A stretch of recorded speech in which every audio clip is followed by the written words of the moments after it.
Джек был человеком, который ничего так не любил, как проводить дни на озере, ловя рыбу на ужин. Он занимался этим в течение многих лет и никогда не сталкивался ни с какими проблемами. Однажды жарким летним днем Джек решил отправиться в свое любимое место на озере. Он забросил удочку и устроился поудобнее, ожидая поклевки. Светило солнце, пели птицы, и Джек чувствовал себя довольным. Но он и не подозревал, что прямо под поверхностью воды притаился аллигатор, наблюдая за ним голодными глазами. Пока Джек сидел там в полном неведении, аллигатор начал подплывать все ближе и ближе, подкрадываясь к нему сзади. Внезапно Джек почувствовал, как его леску дернули, и взволнованно начал сматывать ее. Сделав это, он внезапно почувствовал острую боль в ноге и вскрикнул от удивления. Он обернулся и увидел, что аллигатор вцепился своими мощными челюстями в его ногу и тянет его в воду. Запаниковав и изо всех сил пытаясь вырваться, Джек знал, что должен действовать быстро, если хочет пережить эту встречу с аллигатором. Но сможет ли он перехитрить свирепого хищника и вернуться в безопасное место? Сердце Джека бешено колотилось, когда он пытался вырваться из хватки аллигатора. Он знал, что ему нужно быстро соображать, если он хочет пережить эту встречу. Он потянулся за своим рыболовным ножом, который всегда держал под рукой как раз на такой крайний случай.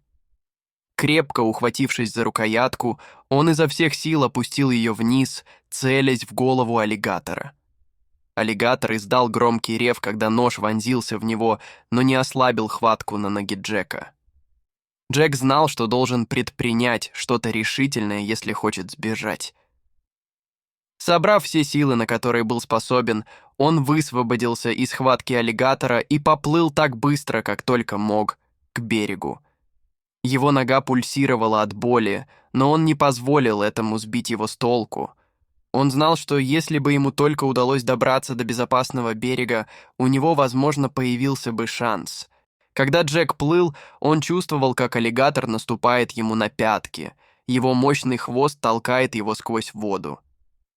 Он чувствовал ее дыхание у себя на затылке и знал, что должен плыть еще быстрее. Наконец, после того, что показалось ему вечностью, ноги Джека коснулись мягкого и листого дна озера. Он, спотыкаясь, выбрался из воды, хватая ртом воздух и трясясь от страха. Он добрался до безопасного места, но знал, что никогда не забудет эту ужасающую встречу с аллигатором. Когда Джек рухнул на берег, его нога пульсировала от боли. Он никогда раньше не испытывал ничего подобного и знал, что ему нужно как можно скорее обратиться за помощью.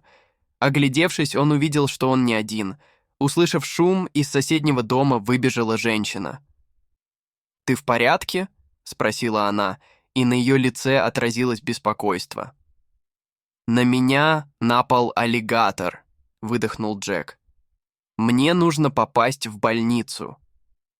Женщина быстро вызвала скорую помощь и помогла Джеку добраться до ее дома, где обработала его раны и наложила на ногу самодельную повязку. Пока они ждали приезда скорой помощи, женщина рассказала Джеку, что живет рядом с озером и много раз видела аллигатора раньше. Она предупредила его, чтобы он был осторожен в будущем, так как аллигатор, как известно, свирепый хищник. Несмотря на боль, которую он испытывал, Джек не мог не испытывать благодарности к этой женщине за ее доброту. Он знал, что обязан ей жизнью, и поклялся быть более осторожным в будущем. Когда прибыла машина скорой помощи, Джека срочно доставили в больницу, где ему оказали медицинскую помощь в связи с полученными травмами. Это было долгое и трудное восстановление, но в конце концов он снова встал на ноги и был готов вернуться на озеро. Однако на этот раз он позаботился о том, чтобы всегда внимательно следить за любыми аллигаторами, которые могли скрываться поблизости. Он не понаслышке знал, насколько опасными они могут быть, и не хотел рисковать.